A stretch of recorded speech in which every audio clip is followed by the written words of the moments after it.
No practiques la parcialidad. Son los primeros 13 versículos del capítulo 2 de Santiago. Y le voy a dar lectura. Es Santiago capítulo 2, del 1 al 13.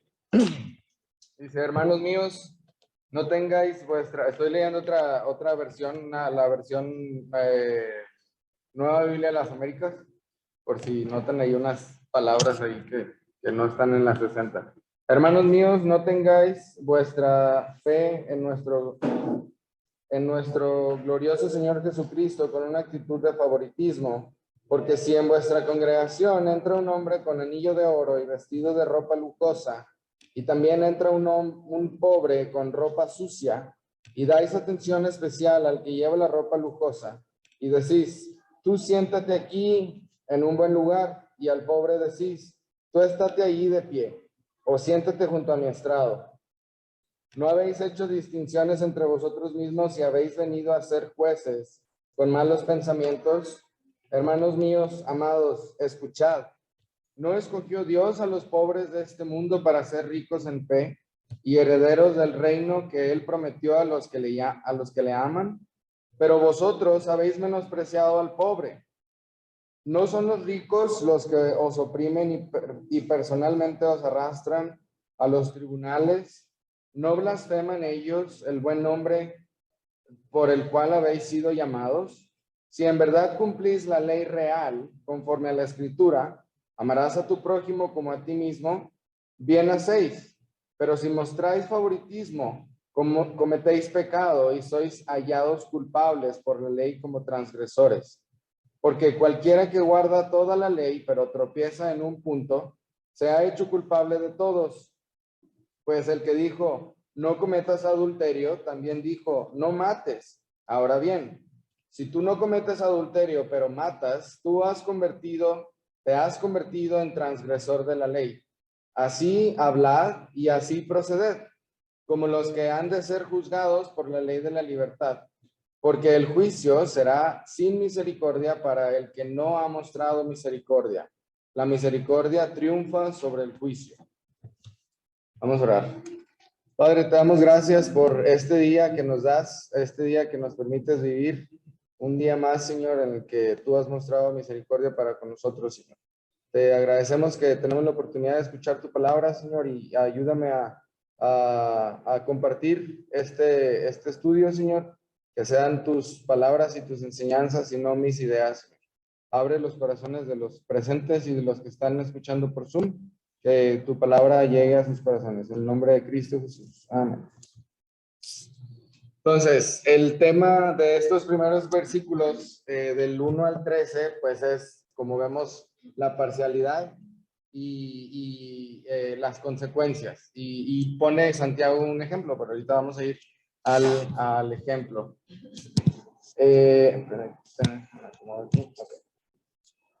Prohibido, dice en el versículo 1.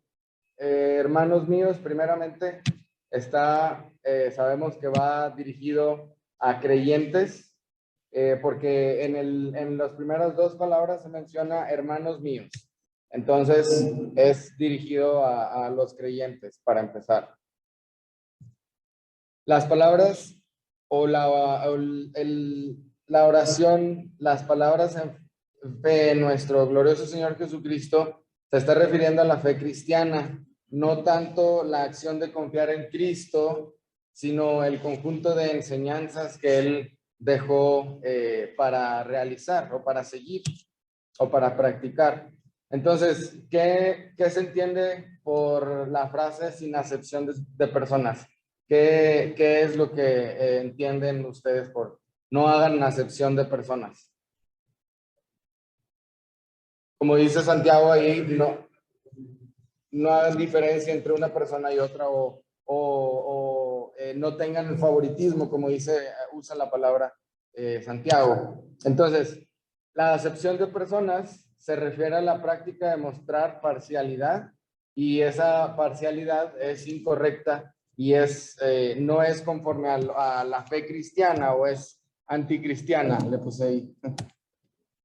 Entonces, ¿qué es la parcialidad? La parcialidad, esa definición es la que viene en el internet, pero todos sabemos qué es parcialidad.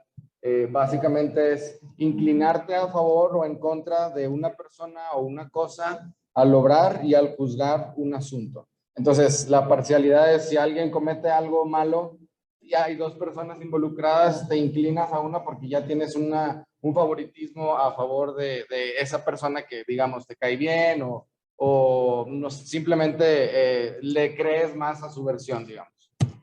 Entonces, Santiago nos dice lo siguiente, hermanos, al practicar la fe cristiana, no discriminen a nadie. Entonces, la fe cristiana no está permitido tener un favoritismo o una parcialidad. Entonces, el orgullo y la distinción entre las clases sociales, como actualmente lo vemos, perdón, en el mundo, pues obviamente no son buenas prácticas en el cristianismo verdadero. ¿Sí se alcanza a ver bien la imagen ahí atrás o no? No me había fijado que se ve medio. No está avanzando. A ver. ¿Qué está pasando? Ahí está. Es que está.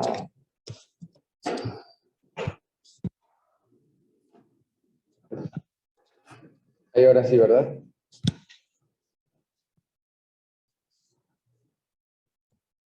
Entonces, el orgullo y la distinción de las clases sociales actuales, pues no son buenas prácticas en el cristianismo verdadero.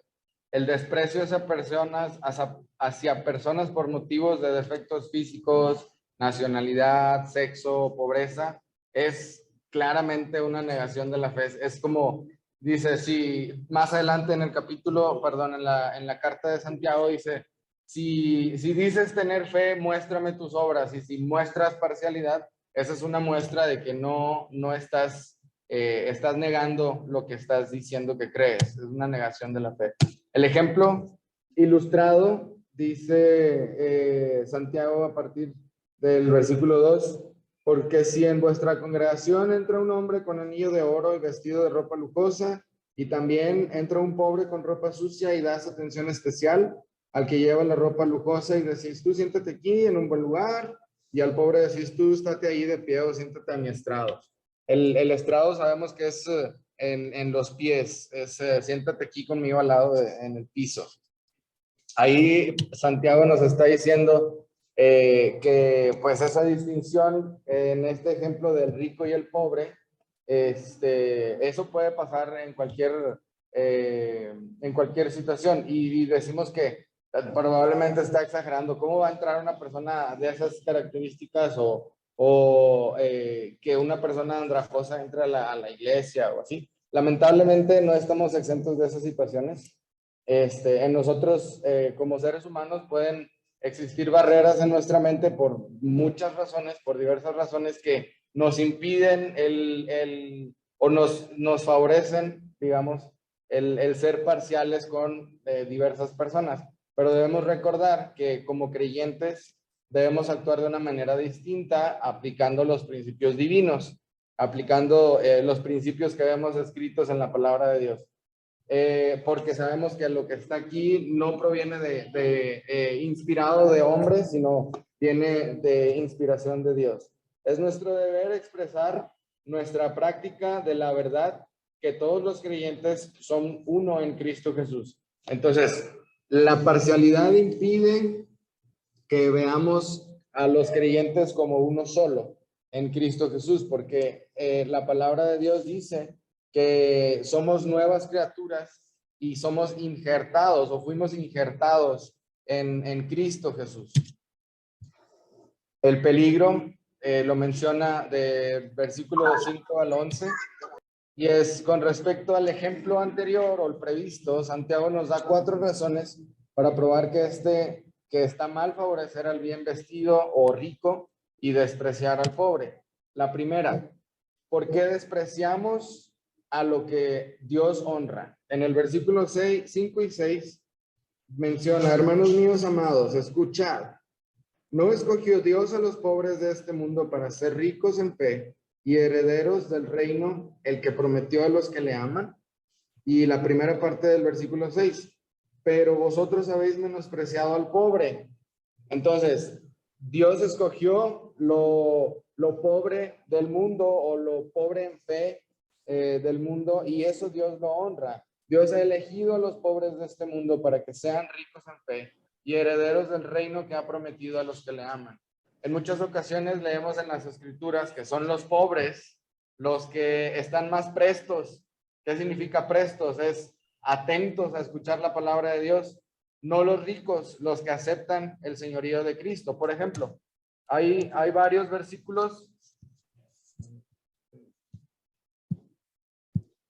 como lo vemos en Mateo capítulo 11, versículo 5, donde menciona que a los pobres es anunciado el evangelio. Si alguien lo pudiera leer, por favor. Mateo capítulo 11, versículo 5. Marcos también, capítulo 12, versículo 37. Entonces, vemos que los que tienen dificultades de salud, que los ciegos tienen o mencionan los evangelios que tenían alguna discapacidad, y ellos eran los que estaban recibiendo la bendición de Dios al recibir la sanación de la vista, de que podían caminar. Y menciona también Marcos capítulo 12, versículo 37.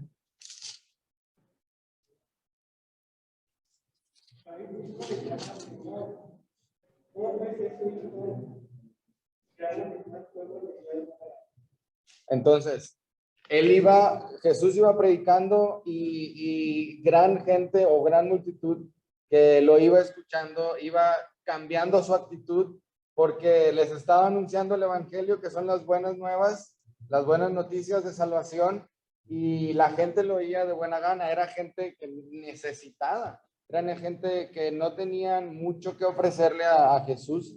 Y dice también en 1 Corintios capítulo 1 del 26 al 29, dice Pablo, no muchos sabios, ni muchos poderosos, ni muchos nobles, sino lo necio, lo débil, lo vil y lo menospreciado es lo que Dios escoge. Entonces, por lo general los ricos son pobres en fe, porque confían, como hemos platicado, nos han dicho que confían en sus riquezas antes que en Dios. Vemos el relato de que está en Marcos capítulo 10, del 17 al 30, donde Jesús está con el joven rico. Marcos capítulo 17. Nada más voy a leer los primeros 3, 4 versículos. Marcos capítulo 10, versículo 17. Cuando salía para seguir su camino, vino uno corriendo y arrodillándose delante de él, le preguntó, Maestro bueno, ¿qué haré para heredar la vida eterna? Y Jesús le dijo, ¿por qué me llamas bueno? Nadie es bueno, sino solo uno, Dios. Tú sabes los mandamientos, no mates, no cometas adulterio, no hurtes, no des falso testimonio, no defraudes, honra a tu padre y a tu madre. Y él le dijo, Maestro, todo esto lo he guardado desde mi juventud. Jesús mirándolo, lo amó y le dijo, una cosa te falta, ve y vende cuanto tienes y da a los pobres, y tendrás tesoro en el cielo, y ven y sígueme. Pero él, afligido por estas palabras, se fue triste porque era dueño de muchos bienes. Entonces, aquí nos dice, nos hace referencia a que las personas ricas confían más en sus riquezas que confiar en Dios. Los pobres llegan a ser ricos en la fe al responder, como dice en Marcos, de buena gana al llamado de Dios, al llamado del evangelio.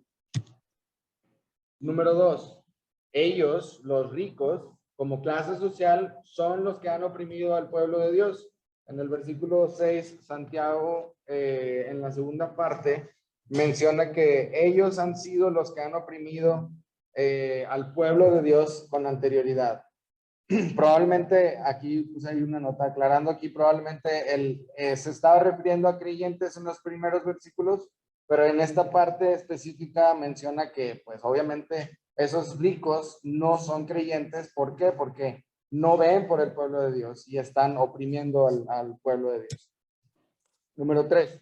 Ellos suelen usar lenguaje vil y denigrante al nombre de Cristo, del cual deriva el sobrenombre cristiano, que pues significa un seguidor de Cristo. Los primeros cristianos, la primera vez que les dijeron cristianos fue lo relata Hechos, que no me acuerdo en qué ciudad estaban, en Antioquía, perfecto, muchas gracias. En Antioquía, que les dijeron, es que como de forma denigrante les decían cristianos, no de forma para identificarlos de buenas personas, no, los decían cristianos porque los identificaban con Cristo.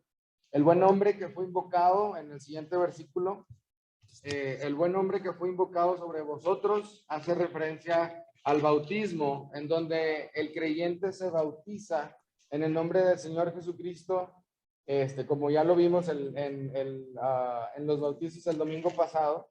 El Señor envía a predicar el evangelio y a bautizar en el nombre de Jesús. Entonces, el creyente invoca el nombre del Señor Jesucristo para ser bautizado. Entonces, hace referencia a esta parte en ese versículo. Entonces, número 4, es una violación de la ley del amor. ¿Cuál es la ley del amor? La ley del amor es la ley real, es amarás a tu prójimo como a ti mismo. Esa es la ley del amor, la cual es una ley real. Yo ahorita, vaya, que estaba terminando el estudio, o ayer, no me acuerdo, que decía ley real, y dije, bueno, pues la ley real es ley verdadera, y no, realmente es real, porque ahora somos ciudadanos de un reino, y esa es la ley real que se refiere al reino, donde eso es el estándar de vida, de comportamiento en el reino, por lo cual es un pecado y es una transgresión el hacer acepción de personas. ¿Cuál es la definición de pecado y cuál es la definición de transgresión? Así alguien la tiene ahí fresca en la mente. ¿Cuál es la definición de pecado o qué entienden ustedes por pecado y por una transgresión? El pecado es violar los estándares de Dios, la ley que ya Él estableció. Y una transgresión.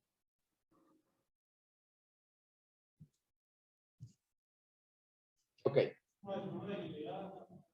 Exactamente. Si ya conoces la ley y la rompes o la desobedeces, eso es una transgresión. Entonces, el pecado es toda inconformidad con la ley de Dios y todo fracaso en cumplir con sus normas. Si sabemos, Dios puso 10 mandamientos como base y derivado de esos 10 mandamientos que la gente quebraba una y otra vez, empezaron a agregar más y más mandamientos hasta cumplir 613 mandamientos de la ley anterior, antes del nuevo pacto.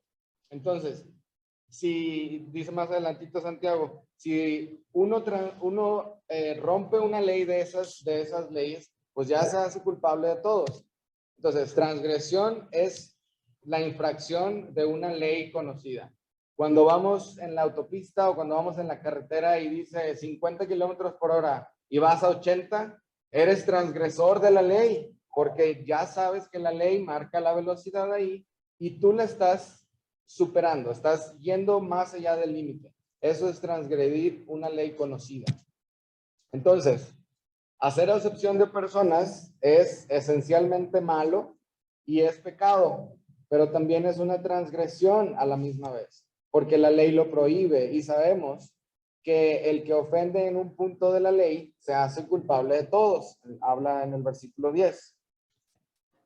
Dice, porque cualquiera que guarda toda la ley, pero tropieza en un punto, se ha hecho culpable de todos.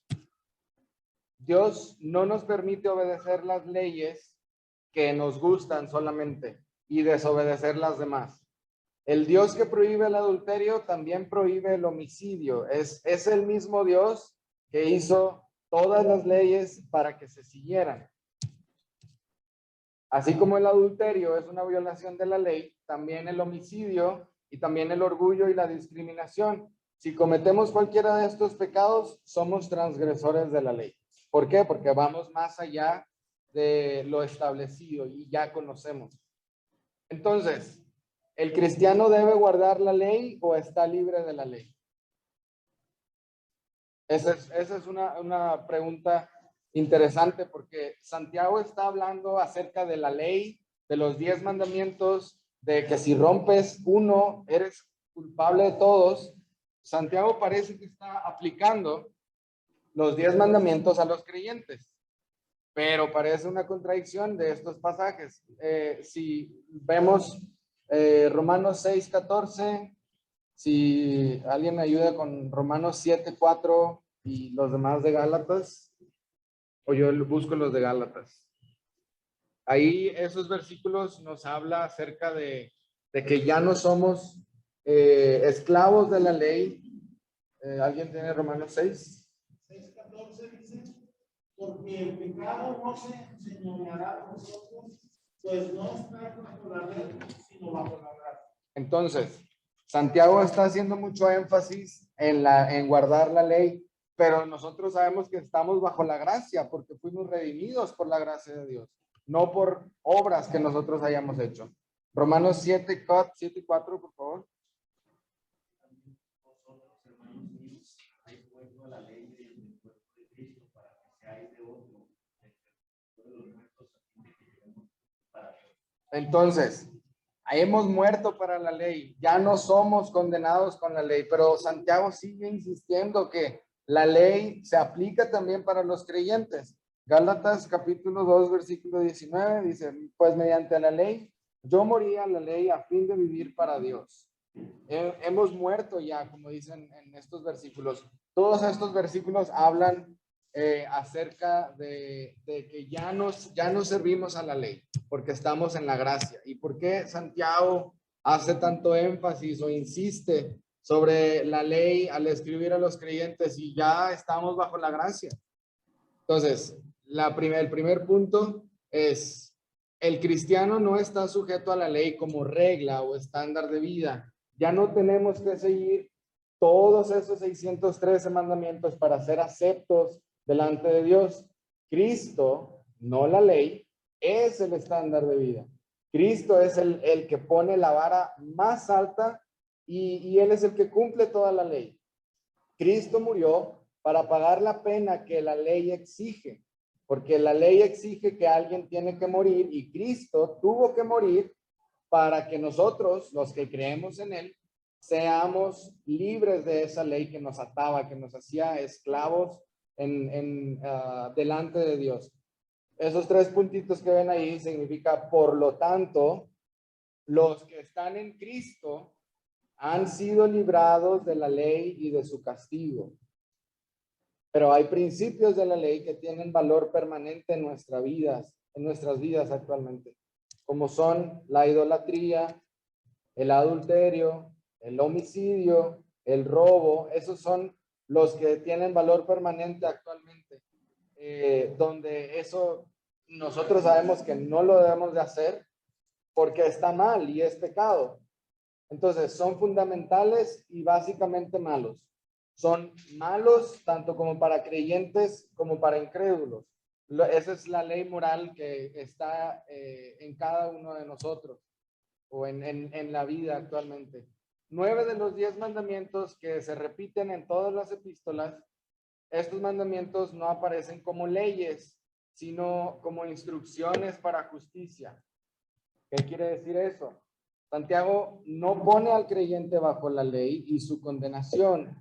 Lo que dice es, como creyentes ya no están bajo el yugo de la esclavitud. O sea, pueden decidir actuar, pueden decidir cómo actuar, porque están bajo la ley de la libertad. Pero la libertad, esa ley de la libertad es para hacer lo bueno delante de Dios. No lo hacen por temor al castigo, sino por el amor al que murió y resucitó por nosotros, que es Cristo. Sean imparciales, del versículo capítulo 2, versículos 12 y 13. Porque, este es Gálatas, perdón. En estos dos pasajes habla Santiago de que tenemos que ser imparciales.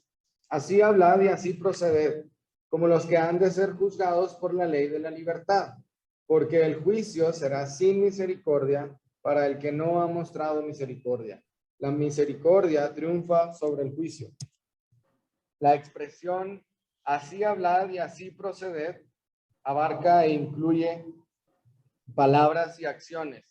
Quiere decir que lo que profesamos que estamos creyendo debe ser lo mismo a como somos. Lo que somos debe ser lo mismo, debe de tener congruencia, es la palabra. La expresión y la misericordia triunfa sobre el juicio significa que Dios prefiere mostrar su misericordia más que su enojo.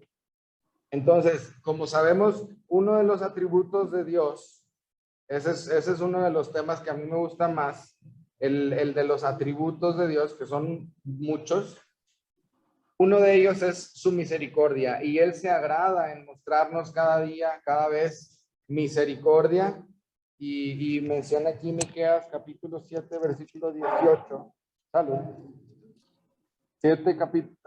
Capítulo 7, versículo 18. ¿Qué Dios hay como tú, que perdona la iniquidad y pasa por alto la rebeldía del remanente de su heredad? No persistirá en su ira para siempre, porque se complace en la misericordia.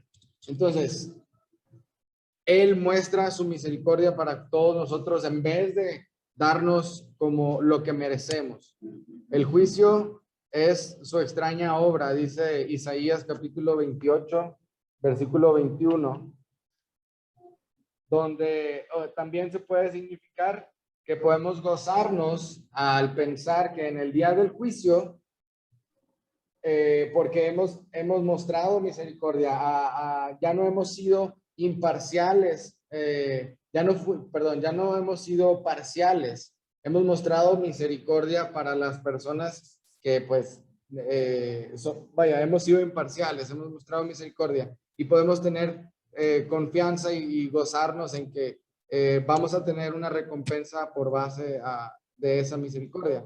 La idea importante es que debemos mostrar misericordia para que seamos juzgados con misericordia en el día del juicio. Vamos a examinémonos, haciéndonos unas preguntas. Tratamos mejor, esto es en general, esto es para todos. Tratamos mejor a los jóvenes que a los ancianos. Tratamos mejor a los de buena apariencia física que a los menos privilegiados en este aspecto. Los vemos con disgusto. Ay, no me voy a acercar a esta persona porque, no, y luego qué van a decir las demás personas de mí. Cultivamos más la amistad de gente importante que de los desconocidos. Alguna vez vamos y le compartimos algo a alguna persona que no conocemos por miedo al qué dirán la gente. Eso es mostrar parcialidad, hermanos. Favorecemos más con los que nos llevamos mejor en la iglesia, les ayudamos más, les servimos más a los que, precisamente con los que nos llevamos mejor, evitamos la compañía de gente con defectos físicos que no lo pueden controlar ellos. Y esas preguntas son poquitas, son algunas, pero cada uno de nosotros deberíamos examinarnos y hacer caso a lo que Santiago nos menciona en la epístola, en esta carta, que no practiquemos la parcialidad, que seamos imparciales en nuestro caminar día a día, que podamos llevar el reino de Dios, porque nosotros en donde vamos estamos llevando el reino de Dios a las personas. Estamos acercándoles la palabra de Dios, el evangelio con nuestra vida. Realmente es importante el no mostrar parcialidad y ser imparciales con toda la gente. Ser imparciales, ¿por qué? Porque a fin de cuentas ellos son seres humanos y Cristo murió por ellos también.